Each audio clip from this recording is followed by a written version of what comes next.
ಎಲ್ರಿಗೂ ನಮಸ್ಕಾರ. India versus England test day 2 ಕೂಡ ಇಂಡಿಯಾ ಪಾಲಾಗಿದೆ. ಬ್ಯಾಟಿಂಗ್ನಲ್ಲೂ ಕೂಡ ಸಖತ್ ಡಾಮಿನೇಟಿಂಗ್ ಪರ್ಫಾರ್ಮೆನ್ಸ್ ಇವತ್ತು ರೋಹಿತ್ ಶರ್ಮಾ ಮತ್ತು ಗಿಲ್, ಹಾಗೆಯೇ ಸರ್ಫರಾಜ್ ಮತ್ತು ಪಡಿಕಲ್ ಕೂಡ ಸಖತ್ತಾಗಿ ಆಡಿದ್ದಾರೆ. ಇವತ್ತು ಏನೇನಾಯಿತು ಅಂತ ಒಂದು ಶಾರ್ಟ್ ಆಗಿ ನೋಡ್ಕೊಂಡು ಬರೋಣ.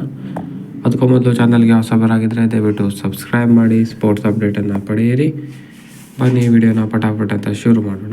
ನಿನ್ನೆ ಸಖತ್ತಾಗಿ ಬೌಲಿಂಗ್ ಮಾಡಿ ಬ್ಯಾಟಿಂಗನ್ನು ಕೂಡ ಸಖತ್ತಾಗಿ ಡೇ ಎಂಡ್ ಮಾಡಲಾಗಿತ್ತು. ಗಿಲ್ ಮತ್ತು ರೋಹಿತ್ ಶರ್ಮಾ ಡೇ ಎಂಡ್ ಮಾಡಿದರು. ಅವರ ಪಾರ್ಟ್ನರ್ಶಿಪ್ ಇವತ್ತು ಕೂಡ ಸಖತ್ತಾಗಿ ಮುಂದುವರಿತು. ಇಬ್ಬರು ಕೂಡ ಶತಕವನ್ನು ಹೊಡೆದರು ಇವತ್ತಿನ ಡೇನಲ್ಲಿ. ಮೊದಲು ರೋಹಿತ್ ಶರ್ಮಾ ಅವರು 100 ಕಂಪ್ಲೀಟ್ ಮಾಡಿದರೆ, ನಂತರ ಶುಭ್ಮನ್ ಗಿಲ್ ಅವರು 100 ಕಂಪ್ಲೀಟ್ ಮಾಡಿದರು. ಇಬ್ಬರು ಇಂಗ್ಲೆಂಡ್ ಬೌಲರ್ಗಳ ಬೆವರಿಳಿಸಿದರು. ಸಖತ್ ಬ್ಯಾಟಿಂಗ್ನಿಂದ 4 6ಗಳ ಸುರಿಮಳೆಗೈದರು. 104ರಿಂದ 275 ಅಂದರೆ 171 ರನ್ನುಗಳ ಭರ್ಜರಿ ಪಾರ್ಟ್ನರ್ಶಿಪ್ಪನ್ನು ಈ ಜೋಡಿ ಕಲೆ ಹಾಕಿತು. ಇದರೊಂದಿಗೆ ಭಾರತ ಇವರಿಬ್ಬರ ಪಾರ್ಟ್ನರ್ಶಿಪ್ನಿಂದ ಒಂದು ಡಾಮಿನೇಟಿಂಗ್ ಪೊಸಿಷನ್ಗೆ ತಲುಪಿತು. ಶತಕ ಆದ ಬಳಿಕ ಈ ಇಬ್ಬರು ಬ್ಯಾಟ್ಸ್ಮನ್ಗಳು ಔಟ್ ಆದರು. ಸ್ಟೋಕ್ಸ್ಗೆ ಮತ್ತು ಆ್ಯಂಡರ್ಸನ್ಗೆ ರೋಹಿತ್ ಶರ್ಮಾ ಮತ್ತು ಗಿಲ್ ಒಬ್ಬರಾದ ಮೇಲೆ ಒಬ್ಬರು ಬೋಲ್ಡ್ ಆದರು. ಅವರಿಬ್ಬರ ಪಾರ್ಟ್ನರ್ಶಿಪ್ ಬ್ರೇಕ್ ಆದ ಬಳಿಕ ಪಡಿಕ್ಕಲ್ ಮತ್ತು ಸರ್ಫರಾಜ್ ಖಾನ್ ಅವರ ಪಾರ್ಟ್ನರ್ಶಿಪ್ ಶುರುವಾಯಿತು. ಪಡಿಕ್ಕಲ್ ಅವರು ಡೆಬ್ಯೂಟ್ ಮಾಡಿದರು. ಇವತ್ತು ಈ ಸೀರೀಸ್ನಲ್ಲಿ 5ನೇ ವ್ಯಕ್ತಿ ಆಗ್ತಾರೆ ಇವರು ಡೆಬ್ಯೂಟ್ ಮಾಡಿದ್ದು. ಇದು ಡೊಮೆಸ್ಟಿಕ್ ಸ್ಟ್ರೆಂತನ್ನು ತೋರಿಸುತ್ತೆ. ಬಂದವರೆಲ್ಲ ಸಖತ್ ಪರ್ಫಾರ್ಮ್ ಮಾಡಿದರು ಈ ಸೀರೀಸ್ನಲ್ಲಿ. ಪಡಿಕ್ಕಲ್ 65, ಹಾಗೆಯೇ ಸರ್ಫರಾಜ್ 56. ಇವರು ಕೂಡ ಅತ್ಯುತ್ತಮ ಪಾರ್ಟ್ನರ್ಶಿಪ್ ಮಾಡಿ ಇವರು ಕೂಡ ಔಟ್ ಆದರು.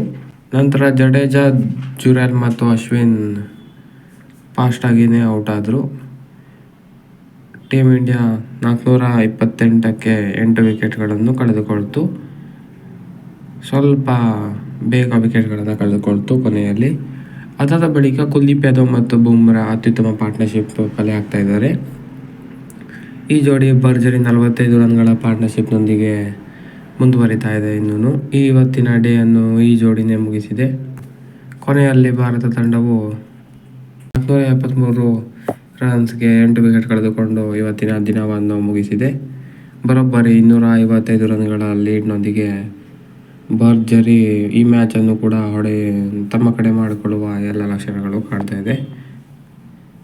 ಈ 255 ರನ್ಗಳನ್ನು ಹೊಡೆದು ಅವರು ಲೀಡ್ ಮಾಡಬೇಕು. ಇನ್ನು ನಾಳೆ ಕುಲ್ದೀಪ್ ಮತ್ತು ಬುಮ್ರಾ ಬ್ಯಾಟಿಂಗ್ ಆಡ್ಬೋದು. ಹಾಗಾಗಿ ಇನ್ನಿಂಗ್ಸ್ ವಿನ್ ಆಗುವ ಎಲ್ಲ ಲಕ್ಷಣಗಳು ಕೂಡ ಕಾಣ್ತಾ ಇದೆ. ನಾಳೆ ಏನಾಗುತ್ತೆ ಅಂತ ನೋಡೋಣ. ಅದಕ್ಕೂ ಮೊದಲು ಸಬ್ಸ್ಕ್ರೈಬ್ ಮಾಡಿ ಚಾನಲನ್ನು. ಹೆಚ್ಚಿನ ವೀಡಿಯೋಸ್ಗಾಗಿ ಥ್ಯಾಂಕ್ ಯು.